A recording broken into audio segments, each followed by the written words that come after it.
TOEFL IBT internet-based test. As we spoke earlier, there are 4 parts to the TOEFL exam. You have the reading, the speaking, the listening, and the writing. The listening section, and that's what we'll be talking about today.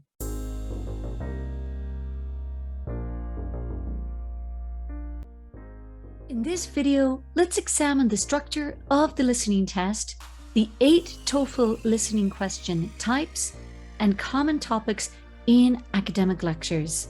The TOEFL exam is the standardized English test chosen by 90% of universities and schools in the United States. Why is that? It's because the TOEFL test has been designed to test whether or not a person is ready to enter an American classroom. So the passages and the listening recordings that you hear in the exam are based on the types of materials and encounters you could expect in your first year at university in the United States. Here's an overview of the listening section. So generally you have about 41 minutes. That includes 2 conversations and 3 lectures. The exam could be extended, and if it is extended, it could be up to 57 minutes in length. The conversations are shorter than the lectures. They could be around 3 minutes with 5 questions each. The lectures are about 5 minutes, so they're a little bit longer, and they have 6 questions each.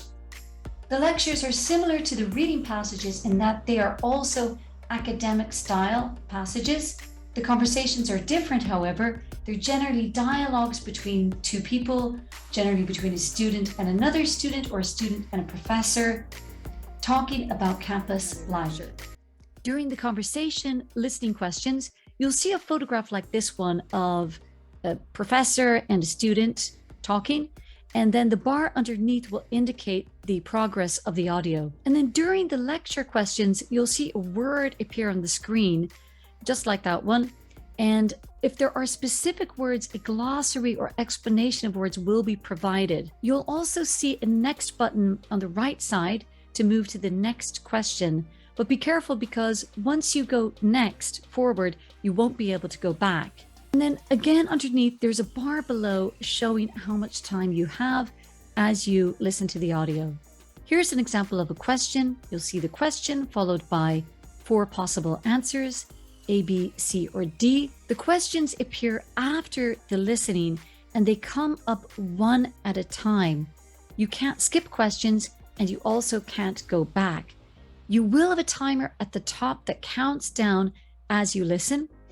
And you'll also have that next button again on the right side. But again, it's important to remember that if you decide to move on, you won't be able to go back.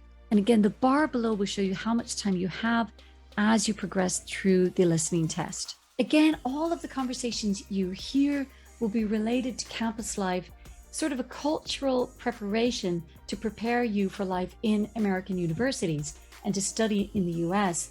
And the lectures, the academic lectures you'll hear, will also be based on topics that you can expect to be studying in an American university. Some of the topics that come up related to arts, literature and music, life science, biochemistry, viruses, physical science such as ecology, pollution, etc., and social science, education, linguistics. There are 8 question types that come up in TOEFL listening: gist or content, purpose, detail, and understanding the speaker's attitude. If you want to pause the video, you can see the frequency, how often these types of questions come up during the listening, and you can see that they each have a value of 1 point. And then on the right side of the table here, you can see how you can recognize this type of question. So for example, for a purpose question, a typical question will say, well, why does the student visit the professor? Or why does the professor mention X?